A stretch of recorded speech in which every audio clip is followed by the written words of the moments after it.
spotted. It wasn't actually coming through from Horror, though, in response. Through from DK. There's trades going back and forth across most of the map here. The western side, I think, yeah, okay. Losing 2 players very, very quickly. As GOAT team now with their first real challenge to their position around the edge of this rock plank. The nades have already found an opener. They desperately want to get this one back under control, keep themselves alive. Furia aren't going to waste any time either on this south side. They know these nades are starting to find knocks, and they can take the alternate side. The difficulty there for Furia is that off angle coming through from 721. Horror are covered off from this one, but they have to go for a res, and GOAT team have got a challenge on their hands.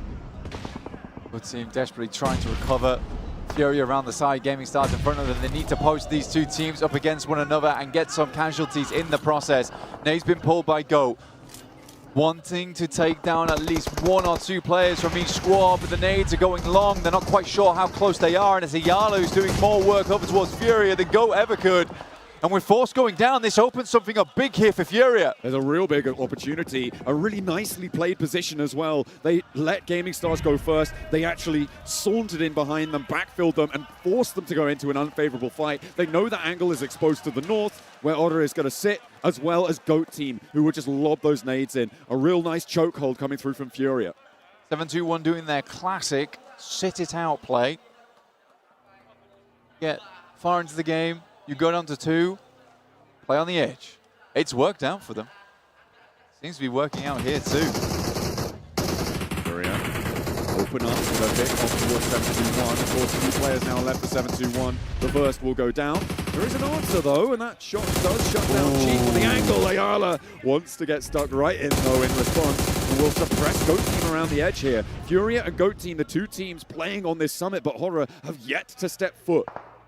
Sleepy saunters up on the north side of all of this. Egos finds focus, but Horror is in position to strike. Sleepy will find Force, knocks down Moxie. GOAT is in trouble. Another nade over the top from Sleepy, posts it right into the gap, nearly finds 2, but they go very, very low. 1 player now standing alive for GOAT team, desperately trying to find those reses. Horror up to 16 eliminations now, Blank, and they are starting to crest this ridgeline. Furia have got all 4 players alive though, and they are all live and kicking, looking pretty healthy. GOAT team fall. They couldn't bear the pressure of maintaining that summit. And Furia are on 14 elims, Blank. The hot drop, hot shots from Horror did well in the early game, but Furia are a mounting pressure to deal with. The rage is building in the boys. Now looking to take things a little bit further. The elims nicely spread across the team. Everyone is warmed up and ready to go. A battle for PMGO Season 1 history here. If Horror is able to get the win, it's going to set themselves up in a massive way going through into tomorrow. Theme is true for Furia though. And with 3 players alive on Horror, they do have the numbers advantage. Horror are also more exposed to those sneaky little snake angles from the solos. Ulf have Ketch still in action, and 721 still have their solo representative too. And those angles are more towards Horror. Because the Fury has to peak first, and right now Horror's got a lot of high ground, a lot of control to work with. Without having the 2-man push either side of the mountain, like GOAT did, Horror is suddenly in this position now where they can live it out almost quite comfortably. But you are right. It's those backstabs that are going to be very nasty towards them. Ketch is coming through like a ninja alongside with Masku. Got to be careful. I'm looking at the utility, Blank, and this is something that's quite interesting. Obviously, Otter earning a lot of their points rather, in the early game meant that they go to their looting phase afterwards and pick up those nades. Furia have been using their nades in this late game to pick up those points, which means they're only on 1 in the pocket. Horror, they're on 6, and that could be a massive difference maker.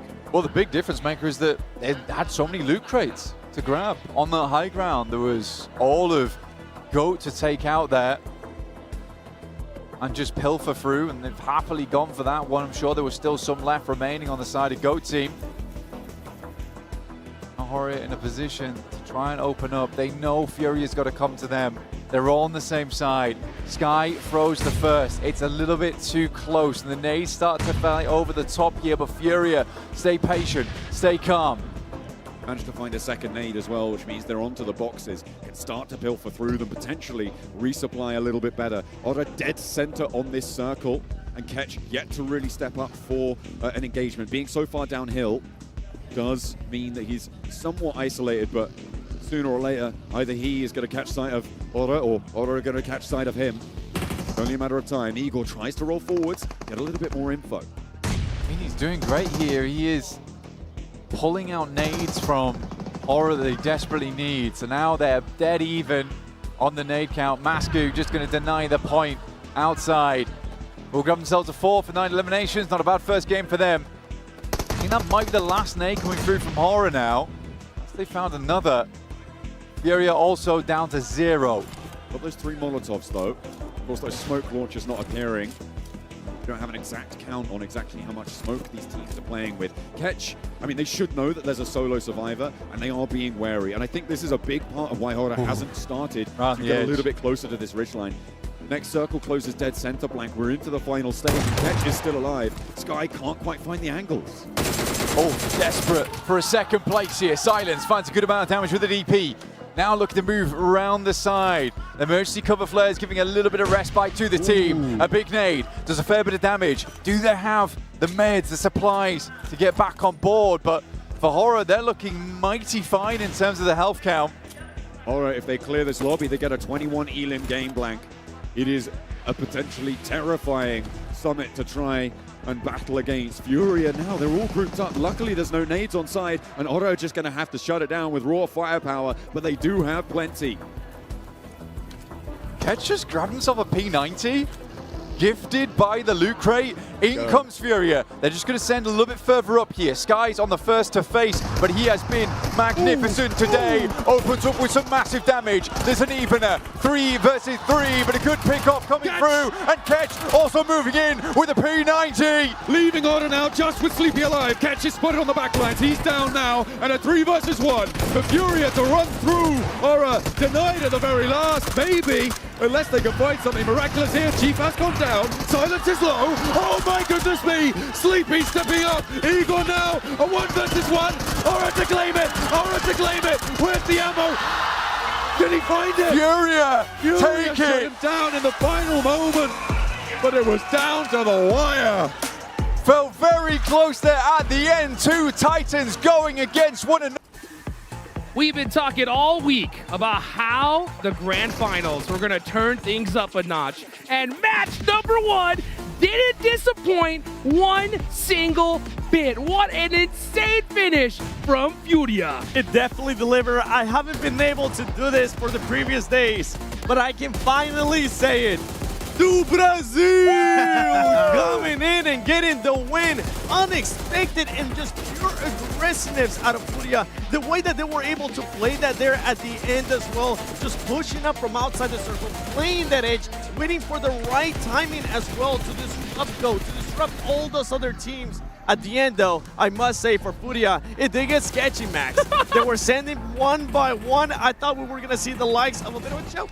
A little bit of a clutch coming out from the Nepali side almost, but no, it did not go the entire way. But I'm telling you, Alpha 7, watching this, I'm really happy this isn't Loops. Otherwise, that would have been a completely different ball game. But no, as you said, the way they were able to play from the edge, and especially I loved it how they outplayed Gaming Stars. They let them push first onto Goat. The moment they get a little bit too far away from the edge of the circle, Furia coming from behind, sweep the entire area clean, Hot Jukes. That was literally the push to secure them that chicken dinner. Oh, we can see this right here. Yeah, I mean, talk about close. This was way too close for comfort. And yeah, Ketch, shout out to Ketch right there. That was a huge assist. He just got that P90 from the airdrop too. That was his lifeline. Oh, unbelievable. Wow. Nessa neve. Tomei, velho. Boa, tô não. Mais um 2. Olha, tá comigo. Comigo. Vou fazer um nesse cara, velho. Levanta. Só. Deixa. É só ele? Vai, levanta. Até eu. Vou travar ele. Eu dei um tiro nele, não tomei ele. Até eu. Igor clutching it up right there towards the end, and look at those points from Furia. I'm especially happy with Silence. With the DP28, I'm having Powerboy vibes right now from like 4 or 5 years ago. This is madness, but Higo and also I think Ayala for you, Seven, were clear standout players. Ayala was definitely the standout player. When it came to the fight that they had against Gaming Stars, his grenades actually exceeded expectations for his team because it opened up just them being able to push. He was able to knock 2 players. He was actually able to finish 2 players with those nades from Ayala and Igor. I mean, what a performance here. Oh, some grenades were just insane. By the way, if you're playing Ultimate Royale later today and you want to have a proper tip on how to play Edge, rewatch this game because that was just peak Edge gameplay. Well, you can just take a look at this right here. The match MVP from Hora Sky. Look at that, 1,700 damage. Oh my goodness, 9 eliminations. This guy is an absolute menace from the very start of the game, right, Seven? Going into Yulin, eliminated so many players, so many squads.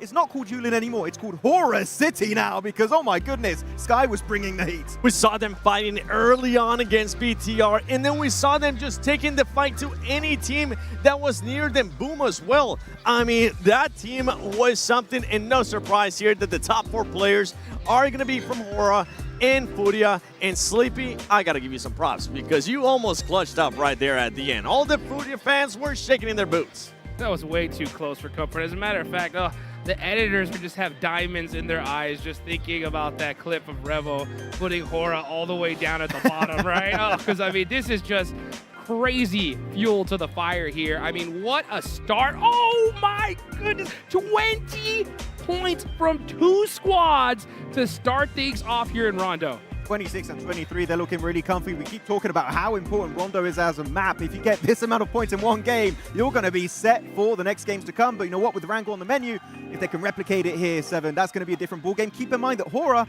will have to go back to the secondary drop of apartments because they can't go to Yaz because of Team Flash. And from this page right here, one team that I'm going to be looking at is Boom. Oh boy, did they disrupt early on. Yes. The strategy that Aurora had because they decided to land on top and make sure they eliminate him. Now, why is that important? Because top is usually that recall player, and I felt like it threw away all the aggression that Aurora wanted to have. It threw it completely out the window. We saw Seoul having to run away, and that's why Aurora is currently the second page. Oh, you kept theorizing about it, right? 7 since last year, since the Smash ruling has been effect on the global scene, and they chase down top, they get him instantly, and you could see then the POV of the players back in Yulin. They were like, oh no, we lost our lifeline. If we get fully eliminated, that's a 0-pointer coming our way. Luckily enough, as you said, Zjol does get the full recall. But even after that, Boom, chase them down, eliminate the entire squad.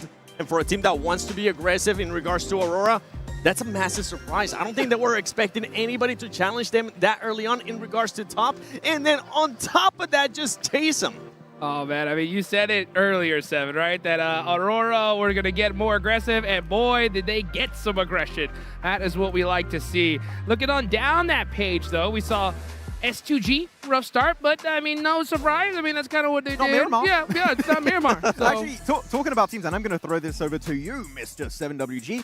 4 Thrives didn't have the start they were hoping for, right? They kept talking to you, right, of how important really Rondo is for the entire game plan going into these grand finals, and here, not even double digits, super low on the rankings. This is not the start they were hoping for. Only 2 eliminations out of that squad. The positioning that they had, too, just wasn't what they expected to be. I don't remember the exact team. I think it might have been Gaming Stars, if I'm not mistaken. Gaming Stars and Furia. Yeah, that ended up nading them and just peppering them in a bad position. For 4 Thrives, I think is now to just showcase those skills that we've been wanting to see. You cannot just keep using the excuse, oh, they didn't perform well in Rondo, so there goes their whole day. If you ever want to be able to be a champion, if you really want to fight for that championship, you got to make sure you bounce back, and you bounce back in the second game in the first Erangel. Oh, the best map of 4 Thrives was that Erangel win next to Potato Hill back in the survival stage. You know what they've done in the past? Can they do it today? Let's see here. And one way they're going to be able to definitely get that win in Erangel is by getting some of them loot trucks, Max, man, because we have seen just how much of a game changer they have been here in this tournament. You just saw with Ketch, right? One P90, how much damage it could do. What if you had 4? And an MG3 at the ending, right? So it's definitely going to be very important for these teams to try and get it, especially Team Flash. They've been able to get it a lot of time back on the eastern edge of Yasnaya Poliana. We'll see how that's going to be working out for themselves. And actually, because we do not have Enigma Galaxy this time around in the finals, Pachinki going to be free for the opening here, and you do have an early loot truck over there. I do wonder how that's going to go down. I love that loot truck because in Pachinki in particular, the loot yeah, has always been kind of, well, Wait, no, because Ida's not here too, so yeah, who is going to be going to take that That's where my eyes are going to be then, right dead center in Pachinki.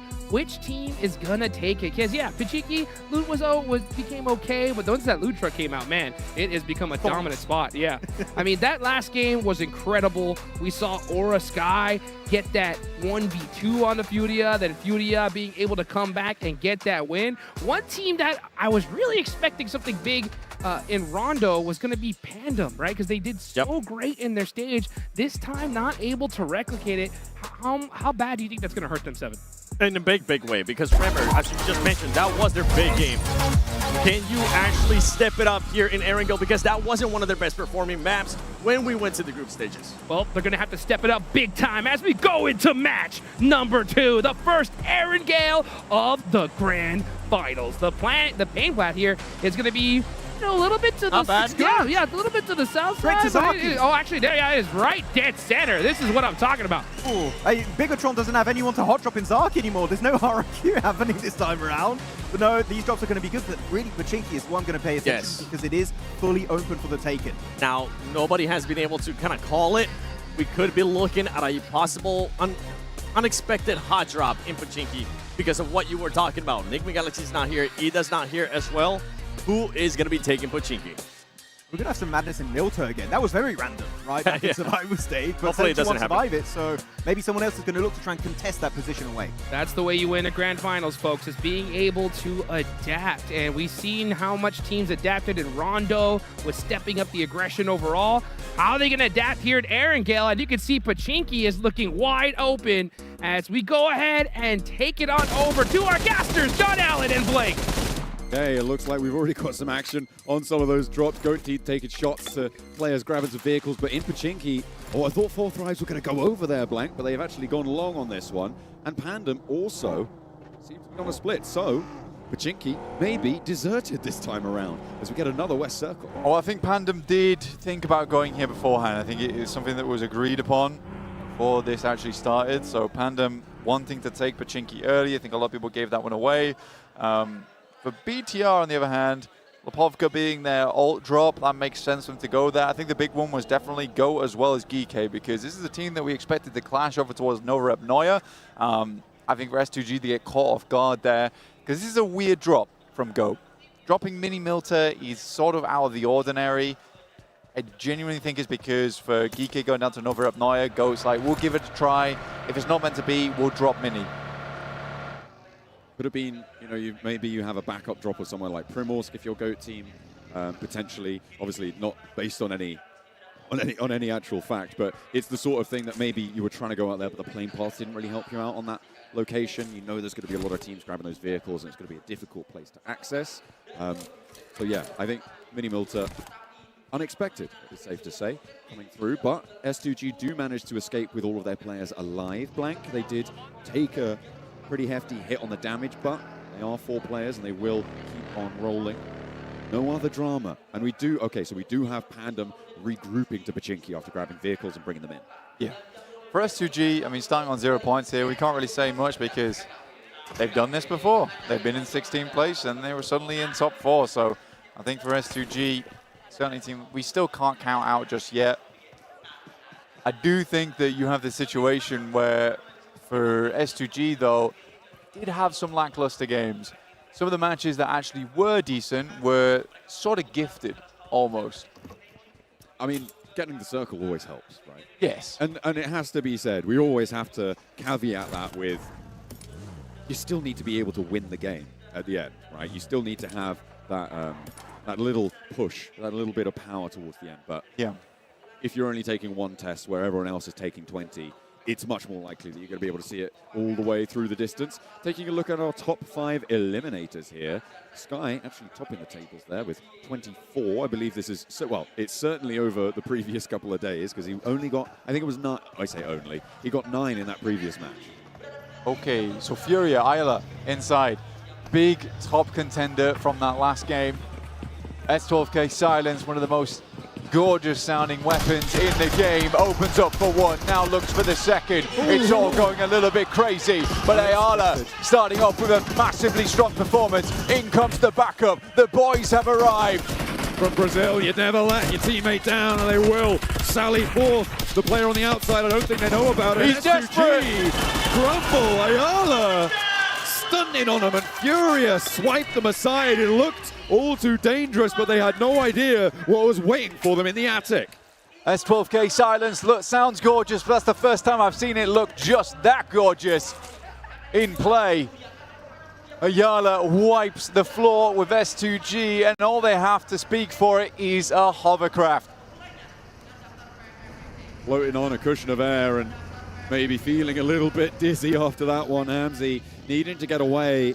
And of course, no recall towers anymore. This ain't Rondo. We are going to be seeing S2G try and truck forwards as a solo. And to be honest, as a solo, a hovercraft is a very dangerous vehicle to be trying to use, right? It's so obvious, it's so big. You're going to get spotted, you're going to get noticed. Well, look, a lot of teams use the hovercraft to play around it, play off the back of it. You've got no teammates to play off the back of this one anymore. Basically just going to be used as a roving tank. Without the cannon, of course. Oda trying to wrap over towards the southeast side of Pachinki here. Gaming Stars do spot them, gets a little bit of damage across. Now Rondo is very beneficial. It's even more beneficial when you can open up with an extra 3 limbs on your next game, sitting Furia at currently a margin of 29. Almost a 15-point average here for them over 2 matches. Let's see if they can keep that up. And Doubtful, but yeah, it would be. you'd love to see it. Absolutely. I mean, for Brazil as well, being denied 2 of their other representatives who were pretty hopeful of getting towards the finals. Having Furia sit at the top of the pack early is good news. And it's a roster that is much more familiar with this style of format, right? This 2-day smash rule style. It's something that they've played quite a lot back in their region. And we were hearing from their coach yesterday, and they were saying, you know what? We know what mistakes we made. We're used to this format. This is going to be a very comfortable start to these finals. And it certainly seems like they are looking to show that that's true here. Which just is very typical Brazilian playstyle as well. It's quite aggressive, but there is these tones of global gameplay within that as well. Because I think that a lot of times Brazilian teams at the highest level, I mean, just going back to the likes of Influence Rage, yes, some of the best gun skill we have seen on a squad. But when it came to that macro, when it came to that patience game, that's where they sometimes fell down a little bit. I think Fury is kind of marrying the best of 2 worlds right now, from that Brazilian aggression to what you need in a global format on that macro side of things. It's very nice to see, and this is the best time to be pulling it out. A lot of other teams kill for pressure like that. Fury are able to kill because of it. 3 eliminations already earlier on. Into this match, they managed to get to a decent position to the east point of Quarry, which gives them access towards those Gatka fields later on into the circle. We're still in stage 1. Nobody really taking too much ground at the moment. No wild splits like we've seen from Balls and from Enigma Galaxy in previous days. They have long since fallen by the wayside.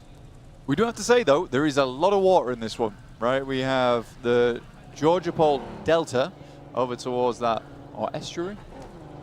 Estuary, probably. Estuary, yeah. Delta is when it's like lots of little rivers going out towards so the edge. we've got the Georgia Pole estuary over towards that north side, and then a ton of water over towards the coast on the west.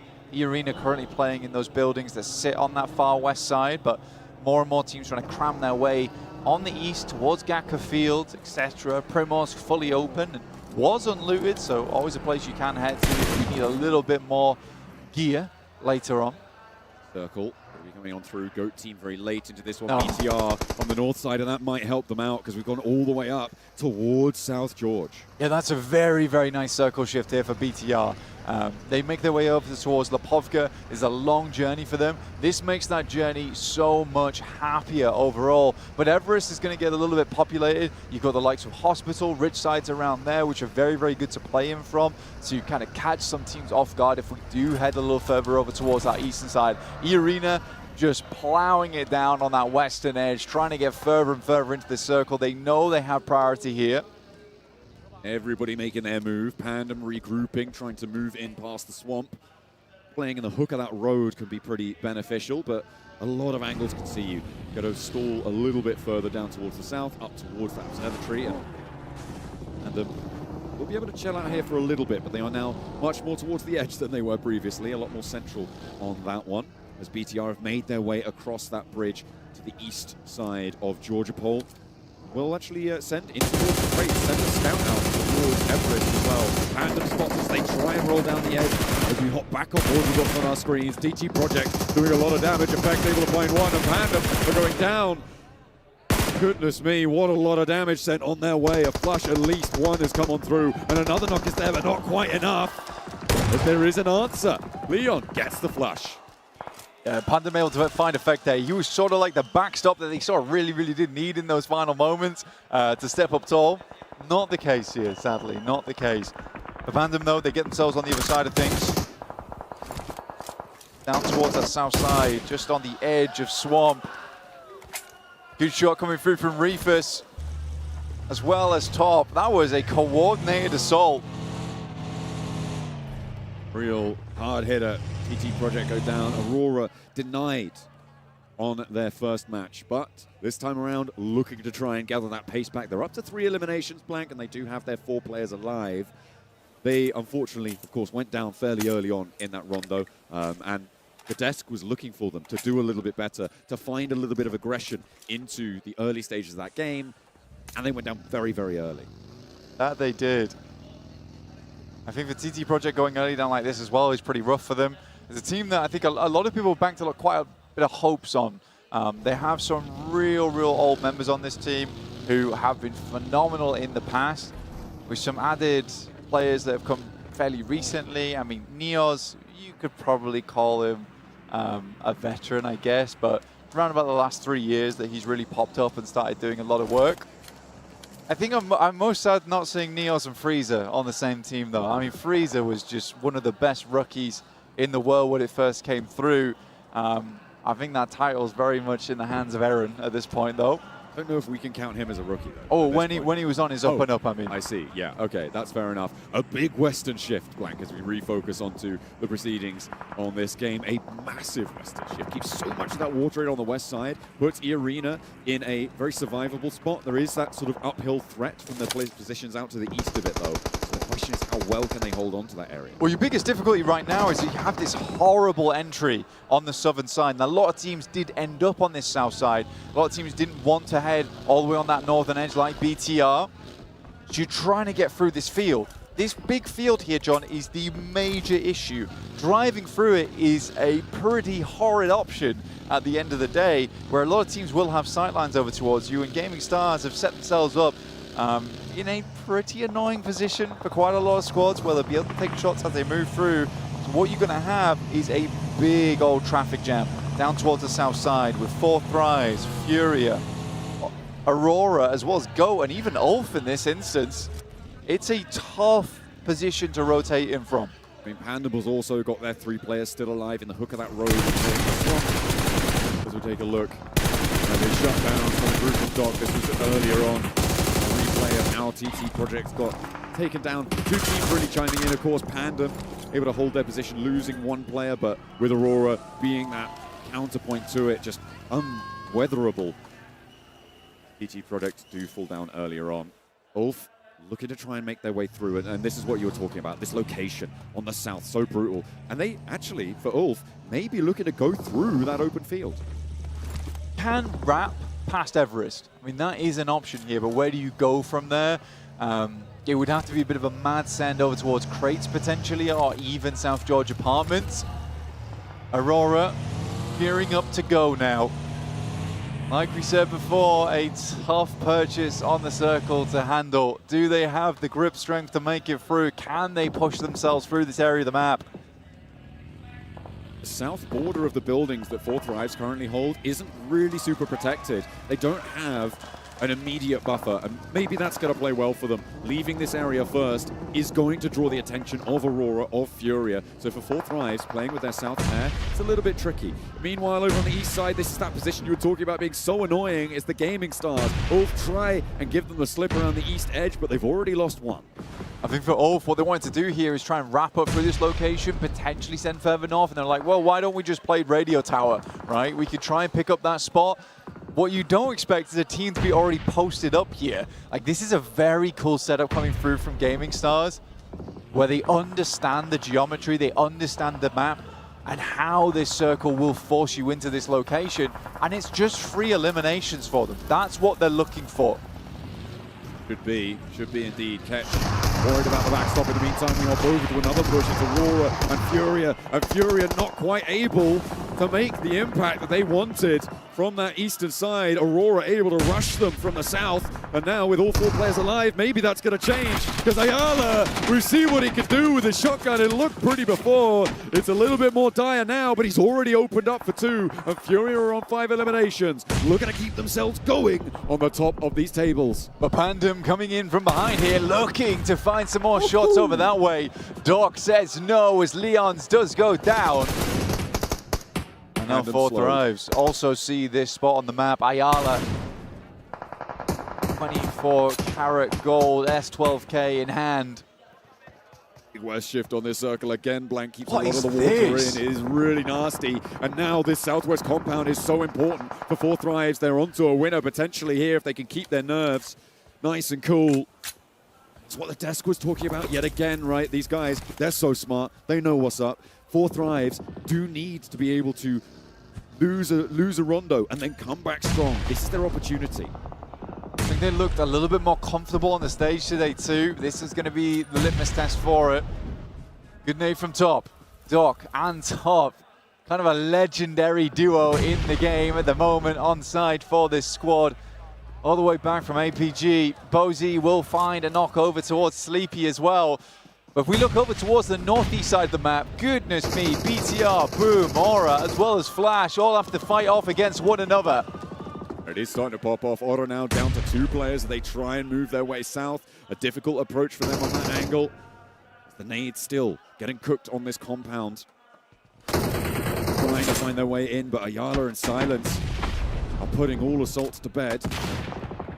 Just not quite easy enough to make their way up. Ooh, a nasty little crash coming on through. I think that might be Aura crashing into Ulf, and I think Ulf have just been able to win that. They hold on. Pretty handily, nicely found, keeping all 3 players alive as well. Nice nade, goes between them. Doc goes down. Ayala will take a knock as well. Silence looks to finish and can do it, but Pandem looking to make their entry now. With 1 player going on for it. It's Silence to hold, but there is Goat Team helping out. He steals the point for them as well. Able to hold just a little bit longer. 2 players now, they hop the window. What are you doing? Silence is all too ready for that. And Panda now with 1 player on the outside. They have been sent dizzy with an off angle. The DPS making a comeback, it seems, here for Silence. And he's not going to stay quiet here for long. Looks to go loud on this one. Last player moves up, Silence has to hold here. Ayala's still down, wasn't able to get the res. Goes round the corner and will finish it. Once again, Furia opens up with a legendary comeback from the start of the game from Ayala versus S2G, now through to Pandem. Up to 10 eliminations to Furia, but we're on board with BTR. 4 of their players alive, and they are racking up the knocks over towards Geeke. A nade on the bounce, doesn't look super hot, but in comes a 3rd party from Boom. It looks like the Indonesians have a problem with Geeke. Yummy. Sent their way. That is not tasty at all. Razy looking to move around the side, but it's off angles all day, every day here for every team inside of the lobby. Another goes down, Geeke's upstairs. Boom might have bitten off more than they can chew. Now 1 player left for Boom. It's El Barrel trying to get his teammates back on in. Geeke trying to keep their heads down as much as they can. Ragnarok surviving or looking to either way. And now with 1 player on the top floor, Arena are moving in on the high ground. More nades, more damage going to pour on through. And Bigatron look to take control and keep it. Molotov in, and they will burn away the hopes of Boom of getting into this match any further. BTR looking good once again. 6 elims on this game, looking to make up from that bad rondo. Another nade in. They're trying to get rid of Ragnarok now. You might have been quiet, but we know where the mouse is hiding. And the nade from Razak blast them out of the match. It's a 1-2 punch. Same setup, two different buildings. BTR make it look easy. Flash though. Really strong squad with 3 players still up on this ridge side towards the east. 7-2-1. They're surviving. One thing they're insanely good at. OZ will find catch, and now we're just down to Aaron. Can't count this guy out just yet, though. This is the man, the 1v4 BTR earlier on in the tournament. It's right on the edge of this circle, Blank. He doesn't quite have the same sort of position. And BTR taken on. For Furia, this is brilliant, right? With Aura going down, not really getting anything done here. They've got 10 eliminations. Any single placement point, any single extra elimination that they find is going to be great. But he's on a mad dash right now. And yeah, okay, he will fall. But they do get that placement point, which puts them 14 points in the lead already in match 2. I mean, 37 on match 2 is an absolute banger of a game. Like, this is the type of scoreline you see come match 3. Maybe even match 4, to be honest. You need back-to-backs or something like it. We saw even, yes, on survival stage, teams not being able to get 37 points over 6 matches. That is really quite the impact they've had. And the fact that they were able to get 10 eliminations out of the situation they were in is pretty incredible stuff. But they will go no further here, and we're going to have the new winner in match number 2. I think someone knows now, because Aaron is taking a hefty punch back and forth. Somehow the ankle's not getting clipped. Goat team, actually. Okay, helping out, and a nade from Aaron flushes out Hazaifa. He stepped up, he kept quiet. Still 4 nades left remaining for any push that might come anytime soon. Black back up on his feet. 4 thrives. They needed this one. They were in a good spot towards the beginning, but haven't been able to quite convert here. Like you say, Aaron right on the edge of the circle, nowhere to go either. Wondering how many smokes he has left remaining to try and make this push, but do you think that Ulf might be going down pretty soon? Not a terrible match, though. Not a terrible match. Goat team again in a pretty solid spot. Well, I say solid, it's on the beach, right? So they've got a little bit of cover. Oh, it is now. Okay, it's a really solid spot. That is a hell of a shift out to the west side. But can they hold it? They couldn't on Rondo. They had that central pillar to play around. This time, it's a lot more linear. Smokes did get dropped here, but they are starting to run out. The mist starting to wane for Aaron. Might be exposed real soon. Quickly tucks himself back in, but got the longest road to go. An opener towards GOAT, though, John. Okay, potential inroad here. BTR, they want to try and sweep the beach clean. As Goat team need an answer. Not quite finding that first knock. They roll up and 3 players to handle. Looks like they could for 1 and 2 as well. The off angles need to put in the work, need to do the business, and they do desperately want to find these knocks and flushes over towards BTR, but they're starting to hide, and there's third-party angles that they've got to worry about too. Axel gets taken down on the back line. E-Arena looking to backfill on this one. It is resible here for BTR to get players back up again. What a horrific area of the map to play. This might just be going earlier than we thought. Aaron moves up, but Flash needs to move. 7-2-1 will find him on the cross. 4 thrives. They get themselves in, and GOAT's position is manhandled by the lobby. Goodness me, they've only got 1 elimination for it as well, Blanky.